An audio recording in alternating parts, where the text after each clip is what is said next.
내 생일인데 5만 원짜리 화장품 세트가 끝이냐? 너무 성의 없는 거 아니야? 나는 네 생일에 10만 원짜리 사줬잖아. 아, 그랬나? 깜빡했어. 미안해. 아니, 그럴 수도 있는 거지. 생일 선물 가지고 뭘 그런 걸 다 따지고 있어? 뭐야? 나만 따졌어? 다 칼같이 반씩하자고 합의를 해놓고 넌 이럴 때만 나보고 따진다고 하더라. 진짜 기분 나쁘게. 아, 알았어. 5만 원어치 다른 거 더 사줄게. 그럼 됐지? 이 대화는 결혼한 지 3년이 된 한 부부가 남편의 생일에 나눈 대화입니다. 이 대화를 옆에서 듣고 있던 시어머니는 기가 막혔습니다. 무엇이든 반반씩 나눠서 하는 아들 부부. 계획성 있고 알뜰하게 서로 잘 의논해서 사는 줄로만 알았습니다. 그런데 어느 순간부터 반반씩 하자던 그 규칙 때문에 아들 부부는 점점 싸우는 일이 많아지고 있다고 하네요. 대체 무슨 일일까요? 안녕하세요. 사연으로 마음을 읽는 채널 마음의 라디오에 오신 것을 환영합니다.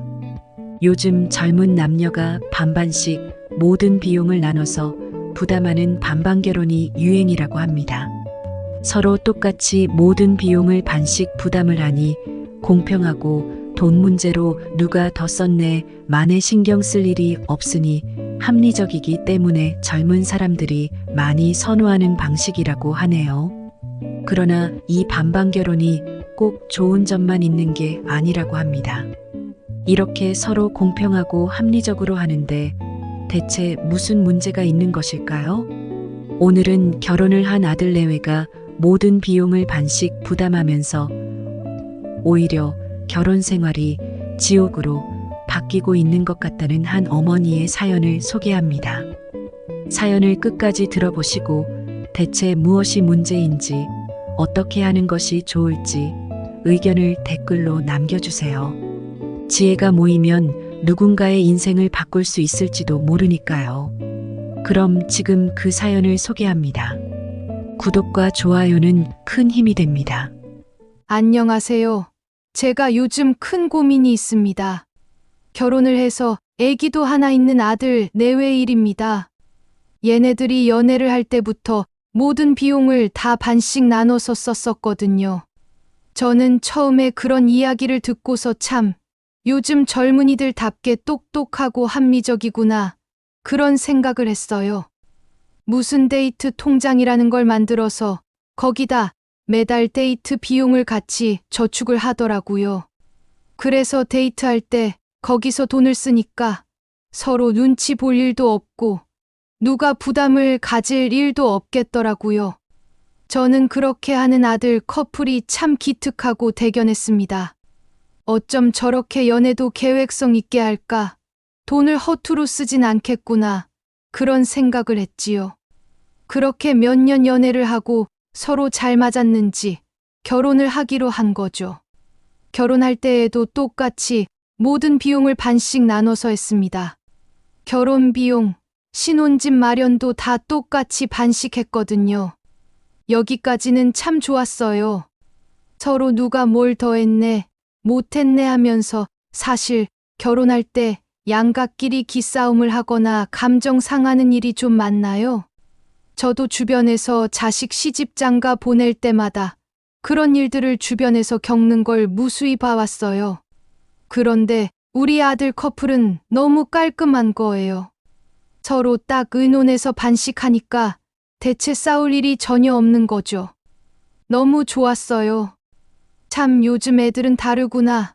세련되고 깔끔하고 둘 다 능력도 있으니 이렇게도 결혼을 하네. 전 너무 기특하고 마냥 좋기만 했거든요. 그런데 얘네들이 삐끄덕 거리기 시작을 한 것이 오히려 결혼을 하고 난 후에요. 알고 보니까 혼인 신고도 안 했더라고요. 나중에 문제가 될 수도 있으니까 살아보고 결정을 한다나요? 거기서부터 제가 좀 이상하다는 생각이 들었어요. 아니, 그런 결심도 없이 무슨 결혼을 하냐고요. 그렇게 의심스럽고 못 믿어오면 차라리 결혼을 미루던가 안 하면 되지. 양가 일가 친척 다 불러서 결혼식을 해놓고서 살아보고 혼인신고를 한다는 게 제 상식으로는 이해가 안 가는 거예요. 그런데 기어코 혼인신고를 둘 다 안 하겠다는 거예요. 지들이 그렇게 결정을 했다는데 제가 더 뭐라고 할 수도 없잖아요. 그래서 어쩔 수 없이 그냥 지켜볼 수밖에요. 그런데 애까지 생겨서 이제 정말 진짜 가족이 되었구나. 알콩달콩 애 키우면서 잘 살겠거니 했는데 여전히 아직까지도 혼인 신고를 안 하고 있어요. 이제는 서로 확신이 없다나요? 제가 정말 너무 기가 막힙니다. 아이가 태어났는데도 혼인 신고를 하지 않고 있는 아들 내외. 대체 무슨 이유로 혼인 신고까지 미루고 있는 걸까요? 어머니는 부부간에 무슨 문제라도 있나 싶어 타들어간다고만 합니다. 저와 아내는 소개팅으로 만났어요. 서로 생각이 잘 맞고 가치관도 일치해서 처음에는 말이 잘 통한다고 느꼈습니다. 가장 제가 아내가 마음에 들었던 건 경제관이었어요. 저는 평소 돈을 계획성 없이 쓰거나 남자라고 해서 여자한테 퍼주듯이 쓰는 걸 좀 싫어했거든요.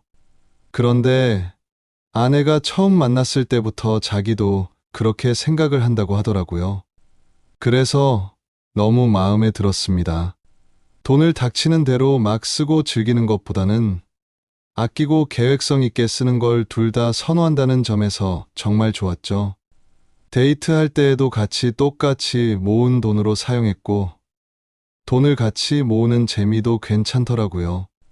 이 여자랑 같이 이런 식으로 돈을 모으면 금방 부자가 될 수도 있겠다. 그런 확신이 들었어요. 그게 제가 아내와 결혼을 결심하게 되었던 이유입니다.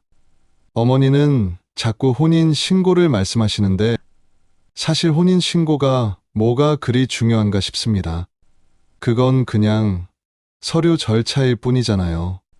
혹시라도 나중에 갈라서게 되면 그때 걸치적거리는 귀찮은 문제가 될 수도 있는데 왜 자꾸 그런 걸 하라고 하시는지 모르겠습니다. 지금 잘 살고 있고 아무런 불편한 점이 없는데 말이에요. 오히려 혼인 신고를 하면 나중에 더 번거롭고 귀찮아질 수도 있는 거잖아요. 그리고 솔직히 아내와 다투게 되거나 말이 안 통한다고 느껴질 때면 저는 혼인 신고를 안 하길 잘했다는 생각이 더 많이 들기도 합니다. 지금은 그래도 그럭저럭 같이 맞추면서 살고 있지만 언제 서로 마음이 바뀔지 모르는 거니까요. 좋을 때도 있지만 솔직히 싫을 때도 있잖아요. 같이 살다 보면. 그러니 저는 앞으로도 혼인 신고를 해야겠다는 생각이 아직은 없습니다. 요즘 돈 문제로 사소하게 부딪히기도 하고 정말 얘가 나하고 끝까지 같이 갈 배우자가 맞나 하루에도 몇 번씩 의심을 하게 되는 마당에 혼인신고라뇨. 큰일 날 소리죠. 아들은 아내와 아직도 혼인신고를 할 생각이 없었습니다. 오히려 결혼 생활에 대한 의구심과 불안이 더 큰 상태인 것 같았습니다. 혼인신고를 했다가 이혼을 하게 될까봐 그걸 더 염려하는 듯한 아들의 속마음이었습니다. 그럼 며느리인 아내는 어떤 생각을 갖고 있을까요? 저도 남편하고 같은 생각이에요. 혼인신고같이 거추장스러운 일을 왜 해야 하죠? 마음이 맞으면 같이 사는 거고 안 맞으면 언제든 헤어질 수 있는 거잖아요. 혼인신고라는 건 나중에 헤어질 때 아주 골치가 아프잖아요. 저희는 그런 일이 생기는 걸 둘 다 원치 않았어요. 그래서 서로 합의하에 혼인신고를 하지 않은 것이고요. 저도 남편이 정말 나를 아껴주는 사람이 맞는지 하루에도 몇 번씩 의심스러울 때가 많아요. 이 사람하고 혼인신고를 했다가 나중에 왠지 후회할 수도 있을 것 같아서 망설여져요. 정말 잘해주고 좋을 때도 있지만 저를 별로 사랑하지도 않고 아껴주지도 않는다는 생각이 들 때면 혼인신고 안 하길 잘했다고 생각하니까요. 혼인신고를 해서 좋은 점을 지금은 전혀 모르겠어요. 부부로서의 결속? 법적인 안전? 글쎄요. 그런 건 다 추상적인 말들 뿐이지 전혀 현실에서는 도움이 안 되잖아요. 제가 남편에 대한 확신이 설 때까지는 혼인 신고는 하지 않는 것이 맞는 것 같아요. 아내도 혼인 신고에 대한 생각은 남편과 동일했습니다. 그런데 이토록 서로 믿지 못하고 불신하면서 결혼은 어떻게 하게 된 걸까요? 분명 서로 사랑하고 좋아했으니까 결혼식을 올렸던 것 같은데 지금 부부의 말을 들어보면 서로에 대한 불신과 불만이 아주 많은 것 같습니다. 부부는 왜 서로를 이토록 불신하게 된 걸까요? 사실 아이가 태어나기 전까지는 부부 관계가 저는 만족스러웠어요. 돈도 제법 많이 모을 수 있었죠. 저희는 집안일, 생활비 모든 것을 다 반씩 나눠서 했거든요. 그래서 특별히 불편하거나 불만인 부분도 사실 별로 없었습니다. 그런데 아이가 태어나고 나니까 다 똑같이 했던 일들이 조금씩 바뀌거나 제대로 분담이 되지 않기 시작했습니다. 아내가 아이를 낳고 육아 휴직을 했어요. 아무래도 아이를 챙기는 건 아내가 많이 하게 됐죠. 육아 휴직을 하고 아이를 많이 챙기다 보니 아내가 생활비를 예전처럼 저하고 똑같이 반을 내지 못하겠다고 하더라고요. 아이를 자신이 볼 테니 생활비를 저더러 다 내라고 하는 거예요. 그 말도 일리는 있다고 생각을 했어요. 하지만 저도 생각했죠. 아이를 제가 더 많이 돌볼 테니까 돈은 똑같이 내는 게 나을 것 같더라고요. 똑같이가 부담이 되면 조금이라도 냈으면 했거든요. 그래서 제가 아이를 보겠다고 했어요. 육아 휴직을 제가 낼 테니 아내 보고 출근을 하라고 했습니다. 저는 제가 돈을 다 부담하고 싶지는 않았거든요. 제가 애를 보고 아내가 생활비를 내는 편이 저는 마음이 더 편할 것 같았어요. 그랬는데 아내가 펄펄 뛰는 거예요. 갑자기 절더러 무슨 애를 보겠다는 거냐고 제가 육아를 제대로 하지 못하는 사람 취급을 하면서 생활비를 내지 않겠다고 하는 겁니다. 그래서 정말 어처구니가 없었죠. 평소에는 다 똑같이 나눠서 했는데 육아는 왜 남편인 제가 하면 안 된다는 건지 이해가 안 되더라고요. 저도 집에서 쉬면서 육아를 하고 아내가 주는 생활비를 받았으면서 좀 시간을 보내고 싶었어요. 왜 아내만 그렇게 하라는 법이 있나요? 그때부터 아내와 부부 사이가 조금씩 틀어지기 시작했습니다. 육아 휴직을 하면 급여가 매우 적게 나오기 때문에 똑같이 생활비를 반씩 내기는 아내 입장에서 무리였습니다. 그래서 육아를 책임지는 대신 남편이 생활비를 육아 휴직 동안만 내달라고 했고 남편은 오히려 자신이 육아 휴직을 할 테니 아내 보고 출근해서 생활비를 내라며 똑같은 요구를 했습니다. 늘 똑같이 분담했던 부부는 육아와 휴직 그리고 생활비 문제에 있어서도 양보를 하는 법을 몰랐습니다. 정말 어이가 없었어요. 제가 아이를 낳았고 쭉 아이를 더 많이 돌봐왔거든요. 엄마가 아이와 더 가까운 건 어쩔 수 없잖아요.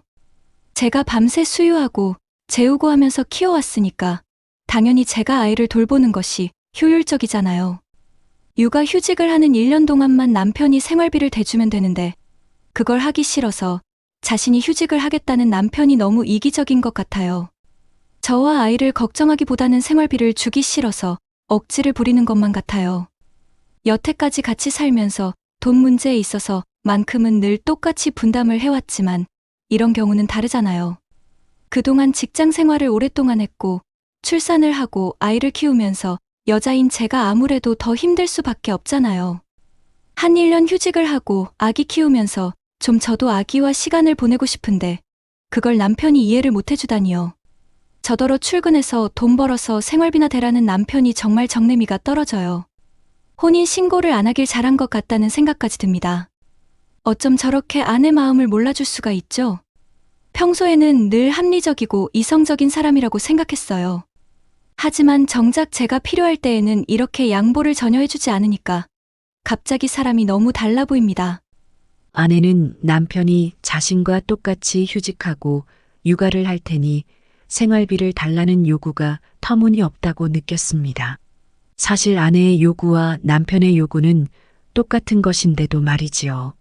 서로 늘 반씩만 의무를 하고 서로를 위해 양보를 하거나 배려를 한 적이 없었던 부부는 누구 하나 먼저 양보할 마음이 전혀 없었습니다. 그렇게 날이 선 대화가 오가고 부부는 점차 서로에 대한 애정과 신뢰에 금이 가고 있었습니다. 결국 부부는 똑같이 육아휴직을 번갈아 가며 쓰기로 했고 육아휴직을 하는 동안에만 상대방이 생활비를 내는 것으로 합의를 했습니다. 그러다 남편의 생일이 되었습니다. 내 생일인데 5만 원짜리 화장품 세트가 끝이냐? 너무 성의 없는 거 아니야? 나는 네 생일에 10만 원짜리 사줬잖아. 아, 그랬나? 깜빡했어. 미안해. 아니, 그럴 수도 있는 거지. 생일 선물 가지고 뭘 그런 걸 다 따지고 있어. 뭐야? 나만 따졌어? 다 칼같이 반씩하자고 합의를 해놓고 넌 이럴 때만 나보고 따진다고 하더라? 진짜 기분 나쁘게. 아, 알았어. 5만 원어치 다른 거 더 사줄게. 그럼 됐지? 남편의 생일 선물에 값어치를 두고도 부부는 또 싸움을 벌였습니다. 늘 누가 돈을 더 쓰고 덜 썼나를 가지고 부부는 신경전을 벌였지요. 기분이 좋아야 할 생일에도 그런 신경전이 예외가 될 수는 없었습니다. 연애를 시작했을 때부터 모든 것을 반씩해온 부부에게 누가 돈을 더 쓴다는 일은 규칙 위반이었기 때문입니다. 생일뿐이 아니었습니다. 이번 명절에는 나 몸이 좋지 않아서 집에서 쉬면 안 될까? 애 데리고 아까 나갔다 왔더니 몸이 으실으실하고 감기 기운도 있는 것 같아. 명절을 며칠 앞둔 날 아내가 말했습니다. 남편은 도끼 눈을 하고 아내를 노려봤습니다. 그걸 지금 말이라고 해? 나는 처가에 아무 말 안 하고 다녀왔잖아. 그때 나도 야근 많이 했고 몸도 진짜 피곤했어. 그때 네가 뭐라고 했어? 양가에 똑같이 해야 하니까. 그래도 무조건 가야 한다며? 그래 놓고 지금 네가 좀 피곤하다고 우리 집에는 안 간다는 거야? 절대 안 돼. 너도 가야 돼. 아내는 남편의 말에 할 말이 없었습니다. 자신의 입으로 했던 말이 맞으니까요. 늘 돈도 양가의 도리도 똑같이 하자고 늘 주장했던 두 사람이었습니다. 명절도 한 번은 시댁 먼저, 한 번은 처가 먼저 이렇게 번갈아 가며 방문했고 머무는 시간도 똑같이 했습니다. 양가에 드리는 선물이나 용돈 역시도 똑같이 했습니다. 시댁에 20만 원 드렸으면 처가댁에도 20만 원이었지요. 늘 똑같이 해야 한다고 서로에게 강요했고 그걸 불문율로 했기 때문에 예외란 있을 수 없었습니다. 한 사람이 사정을 봐주게 되면 그건 손해고 피해라고 생각을 오래전부터 해왔기 때문이지요. 문제는 시부모님의 팔순 잔치 때 크게 터지고 말았습니다. 남편은 아버지가 팔순을 맞아 잔치를 크게 하신다는 말씀을 듣고 축하금으로 100만 원을 드리겠다고 아내에게 이야기했습니다. 아버지 팔순이시니까 우리가 50만 원씩 해서 100만 원 드리자. 하지만 아내는 그 말이 이해가 되지 않았습니다. 아니, 아버님 팔순인데 내가 왜 50만 원을 해야 돼? 그냥 자기가 100만 원 드리면 되잖아. 그 말에 남편은 기분이 크게 상했습니다. 뭐야? 아니, 그럼 장모님 팔순 때에는 그때도 같이 나눠서 하면 되잖아. 너는 꼭 이런 식으로 태클을 걸어야 직성이 풀리니? 아내는 계속 주장했습니다. 아니, 우리 엄마, 아빠 팔순 땐 내가 알아서 하면 되고 자기네 부모님 팔순은 그냥 자기가 챙기면 편하잖아. 우리 엄마 아빠 팔순 잔치할지 안 할지도 아직 몰라. 그러니까 그냥 각자 알아서 하는 게 상식적이지 않겠어? 우리 부모님은 그렇게까지 돈을 들이지 않아도 될 수도 있는데 50만 원이나 내가 왜 아버님한테 드려야 해? 그건 좀 불합리하잖아. 자신의 부모님은 팔순이 멀었고 또 잔치를 할지 안 할지도 모르니 각자 알아서 하자는 아내의 말. 그 말을 평소 같았으면 옳다고 여겼을 남편이었습니다. 하지만 부모님 팔순이라는 특별한 이벤트에 이런 합리적인 아내의 태도에 남편은 그만 빈정이 상하고 말았습니다. 진짜 정말 너무한다. 정내미가 떨어지네. 남편의 입에서는 결국 막말이 튀어나오고 말았죠. 뭐야? 정내미라니? 그게 당신이 할 소리야. 반반씩 하자고 언제나 칼같이 요구했던 것도 당신이잖아. 그래놓고 내가 이렇게 말하는 건 정내미가 떨어져. 내가 육아 휴직도 못하게 했던 당신이잖아. 똑같이 하자며. 내가 육아 휴직하겠다고 했을 땐 생활비 내주는 게 싫어서 못하게 하더니 아버지 팔순에는 돈을 내라고? 그게 당신이 생각하는 합리적인 사고야? 그래놓고 나한테 한다는 소리가 정내미가 떨어진다고? 무슨 소리야? 나야말로 당신의 이중적인 태도에 정내미가 떨어져. 혼자 합리적인 척은 다 해놓고 이럴 때는 내가 잘못한 거야? 아내는 화를 냈습니다. 아내의 말도 틀리지 않았지요. 남편은 아내의 말에 대꾸를 하지 못했습니다. 이 부부의 문제점은 거기에 있었습니다. 둘의 말이 너무 다 맞는 말이라는 것이지요. 서로 합의를 했습니다. 절대 서로 손해보는 일은 없었지요. 하지만 누군가 양보를 해야 하는 순간 두 사람은 절대 먼저 양보하려고 들지 않았습니다.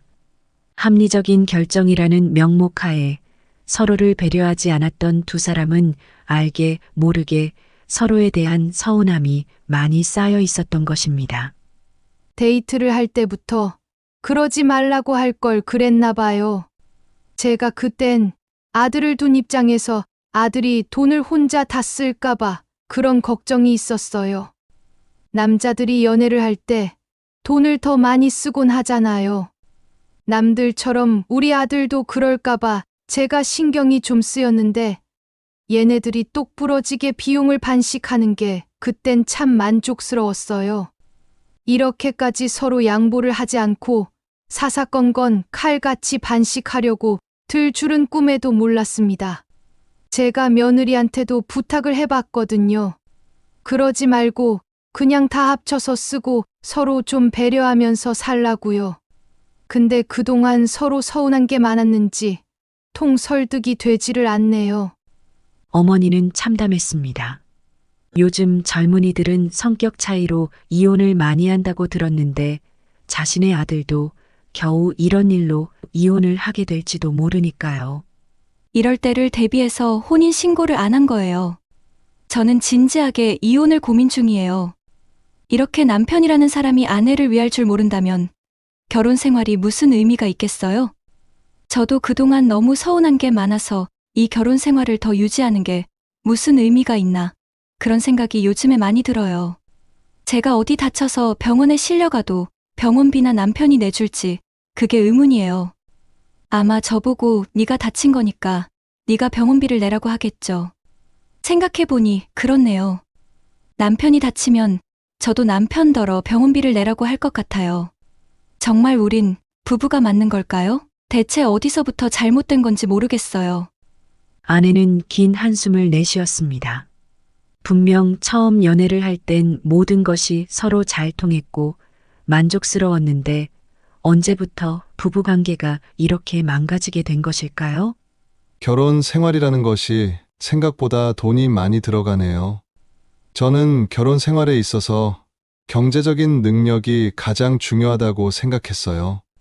그래서 연애를 할 때부터 돈을 모으려고 했던 거고요. 사실 서로 열심히 직장 생활하고 반씩 부담하며 돈을 꽤 많이 모아서 저는 만족스러운 부분이 큽니다. 하지만 돈 때문에 최근에 자꾸 서로 감정 상하는 일이 많아져서 그건 좀 피곤해요. 양가에 돈을 들이는 일이나 아이 육아 문제, 그리고 서로 피곤하거나 해서 일을 미룰 때 등 결혼 생활은 예상치 못했던 변수가 많더라고요. 연애를 할 때에는 데이트를 위해 만나서 거의 놀기만 하니까 이런 걸 잘 몰랐죠. 아마 연애를 할 때 이런 걸 미리 알았더라면 결혼을 좀 미루거나 아이를 낳지 않았을 겁니다. 아내가 이혼을 하자고 하면 저도 굳이 결혼 생활을 유지하자고 고집할 생각은 없어요. 결혼 생활은 분명 혼자 직장 생활을 하는 것보다 더 경제적으로 유리한 부분이 있습니다. 반씩만 부담을 하면 집과 차, 생활 모두 혼자 벌 때보다 더 좋은 것들을 누리며 살 수 있으니까요. 가끔 서로 손해보지 않기 위해서 타협을 하는 과정이 좀 피곤하기는 하지만 저는 그래도 결혼 생활의 이득이 더 크다고 생각하는 편이에요. 감정적으로만 생각해서는 이득이 되지 않잖아요. 합리적으로 판단하는 게 서로에게 더 도움이 되지 않겠어요? 남편은 당장 아내와 이혼을 하기보다는 결혼 생활에서 얻는 이득을 더 중요하게 생각하고 있었습니다. 아내는 남편보다는 더 이혼에 대한 생각이 커지고 있었지만 남편은 크게 개의치 않았습니다. 사실 헤어진다고 하면 그냥 헤어지면 그만이죠. 짐 싸서 한 사람이 나가면 끝이에요. 하지만 아내도 자신이 결혼 생활을 유지하며 얻는 이득을 쉽게 포기하지 못할 거예요. 저는 연애 때부터 아내를 봐왔기 때문에 잘 압니다. 결국 이익을 얻기 위해 저하고 연애를 하고 결혼까지 한 거예요. 그러니 좀 불편하고 마음에 들지 않아도 결혼 생활을 유지하며 얻는 경제적인 혜택이 더 크다는 걸 아는 사람이 쉽게 따로 나가 살자는 말을 하기는 쉽지 않을 겁니다. 갈라서면 모든 것들이 다 절반으로 줄어들잖아요. 집도, 차도, 그리고 아이를 보는 시간도요. 그걸 그 사람이 받아들일 수 있을까요? 아마 쉽지 않을 겁니다. 만약 꼭 그렇게 하겠다고 하면 저도 받아들여야겠죠. 하지만 합리적인 결정은 아니라고 봐요. 같이 사는 게 더 이익이잖아요. 철저히 결혼 생활을 계산하는 남편이었습니다. 아내는 그런 남편에게 애정이 식은 지 오래였지만 사실 남편의 말은 꽤 정확했습니다. 그 사람한테 정이 너무 떨어졌지만 사실 제가 포기해야 하는 게 많이 아쉬워요. 헤어지면 결국 저는 절반을 포기하고 나가야 하는데 그럼 삶의 질이 지금보다 훨씬 낮아지겠죠. 그게 맞는 걸까? 그걸 포기하는 게 힘들어요. 처음부터 경제적인 부분에 대해 서로 입장이 같았기 때문에 이 사람과 결혼하기로 결심했던 것이니까요. 결혼 생활에 있어 이렇게 서로 애정이 없어도 되는 건가 싶어서 헤어지고 싶다가도 사실 애정이 별건가 또 그런 생각도 들어요. 아무리 사랑해도 돈이 없으면 그걸로 또 다투다가 헤어지는 커플도 많잖아요. 그래도 우리는 그런 문제는 아니니까요. 결국 부부는 이런 식으로 사소한 다툼을 벌이고 서로 치열하게 따지며 타협을 보면서 결혼 생활을 유지하고 있습니다. 어머니는 아들 내외의 이런 방식에 혀를 내두를 뿐이었지요. 정말 제 자식이지만 어쩌다 이런 놈이 나왔나 싶습니다. 제 아들이 이런 식으로 결혼 생활을 유지할 줄은 꿈에도 상상도 해보지 못했어요. 부부가 서로 살림을 합치고 어려울 때 양보하고 도와야지. 무슨 남남처럼 매사 칼같이 계산을 해서 절대 손해를 보지 않으려는 게 부부인가요? 그러면서 또 같이 용케 사는 게 신기합니다. 애까지 낳아 키우면서 혼인 신고도 안 하고 있고 정말 요즘 젊은 사람들 생각을 제가 알다가도 모르겠습니다. 그런데 우리 아들 부부만 이러는 게 아니라고 하더라고요. 요새 이런 젊은 애들이 많답디다. 대체 부부로서 서로 믿고 의지하고 서로 포용하는 가치는 다 어디로 간 건가요? 요즘 애들은 결혼을 무슨 개원 모집하듯이 하는 건가요? 저는 정말 제 자식이지만 이해가 안 갑니다. 하나 있는 손녀딸 보기에도 민망하다는 어머니. 어머니는 손녀딸이 학교에 가기 전에 꼭 혼인신고를 하는 것만을 바라신다고 합니다. 서류상으로 제발 가족다운 가족이 되는 걸 보고 싶다고 하십니다. 과연 아들 내외는 어머니의 소원을 들어줄 수 있을까요? 서로 이혼 소송을 하게 되더라도 재산 분할에 대해 미리 다 합의를 한다면 혼인 신고를 할 수도 있을 것 같긴 해요. 저도 아기가 학교에 갈 나이가 되면 사실혼 관계라는 것이 아이에게 불리한 상황이 될 수도 있을 거라는 생각은 듭니다. 온전한 가정을 만들어 주고 싶기는 해요. 하지만 아직 그러기 위해서는 뭔가 우리 관계가 경제적인 것 이상의 어떤 믿음이나 그런 게 있어야 할 것 같습니다. 솔직히 무슨 일 생길 때마다 손해를 보지 않으려고 어떻게든 타협을 해야 하는 관계인데 서로 무턱대고 믿기가 어렵잖아요.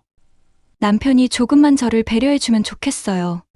돈도 돈이지만 아기까지 낳고 살고 있는데 늘 경제적인 것이 최우선이 되어버리니까 저도 사실 너무 속상할 때가 많거든요. 근데 처음부터 이런 관계로 유지되어 왔기 때문에 이제 와서 누가 먼저 양보를 한다는 게 상상이 안 돼요.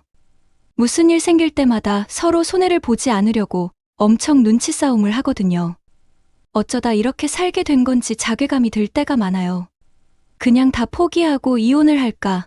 아니면 그냥 내가 먼저 다 양보해버릴까 싶다가도 남편이 절대 양보해주지 않을 때면 저도 물러서기 싫은 마음이 생기곤 해요. 우린 늘 이래요. 평행선이죠. 절대 누가 먼저 양보하지 않는 이상 달라지지 않을 것 같습니다. 아들 내외의 팽팽한 신경전은 지금도 계속되고 있습니다. 이 부부의 이야기는 요즘 흔한 반반 결혼을 하는 많은 젊은 커플들의 이야기입니다. 남자가 집을 해야 하고 여자는 혼수를 해가던 과거와 달리 똑같이 직장 생활을 하는 젊은이들은 이런 방식의 결혼을 많이 유지하고 있다고 합니다. 모든 비용도 반씩, 모든 결혼의 의무도 반씩 나눠서 지는 겁니다. 하지만 서로 부담을 갖지 않기 위해 했던 이런 방식이 오히려 이 부부처럼 갈등을 더 많이 초래하기도 합니다. 결혼이란 경제적 공동체이기도 하지만 사실 서로에 대한 믿음과 신뢰가 더 중요하다는 것을 많은 젊은이들은 간과하는 부분이 있는 것 같습니다. 왜 요즘 젊은이들은 서로를 믿지 못하는 걸까요? 서로를 배려하고 양보하지 않는 젊은 세대의 마음속에는 커다란 불안이 자리 잡고 있습니다. 돈이 없으면 안 된다. 경제적으로 누구에게 의존을 해서는 안 된다라는 불안 말이지요. 그러면서도 결혼이 주는 이점은 다 누리고 싶어 하지요. 배우자도 원하고 경제적 공동체가 되면서 누리게 되는 생활 수준도 얻고 싶어 합니다. 어쩌면 너무 많은 것을 바라기 때문인지도 모르겠네요. 똑똑하고 합리적이라는 요즘 젊은이들의 결혼 문화에 대해 어떤 생각이 드시나요? 이런 식의 결혼 방식이 점차 일반화되고 있는데 과연 이것이 과거의 결혼보다 더 좋은 일일까요? 오늘 이야기 어떠셨나요? 무조건 반씩 나눠서 하는 젊은 부부의 이야기를 들려드렸습니다. 많은 어른들은 납득하기 힘든 점들이 많지요. 하지만 실제로 요즘 많은 젊은이들은 반반 결혼을 결정합니다. TV와 언론 매체에서도 자주 보도되는 내용이지요. 이 영상을 보는 분들의 자녀 중에서도 이런 결정을 하는 분들이 아마 있을 것입니다. 그럴 때 여러분은 자녀에게 어떤 말씀을 해주고 싶으신가요? 자녀가 결혼이라는 중대한 문제에 있어 후회하지 않도록 도와주기 위해서 필요한 지혜는 어떤 것이 있을까요? 여러분들의 지혜를 댓글로 들려주세요. 오늘도 마음의 라디오를 시청해 주셔서 감사합니다. 이야기가 마음에 드셨다면 구독과 좋아요를 부탁해요. 다음에 또 새로운 이야기로 찾아오도록 하겠습니다. 감사합니다.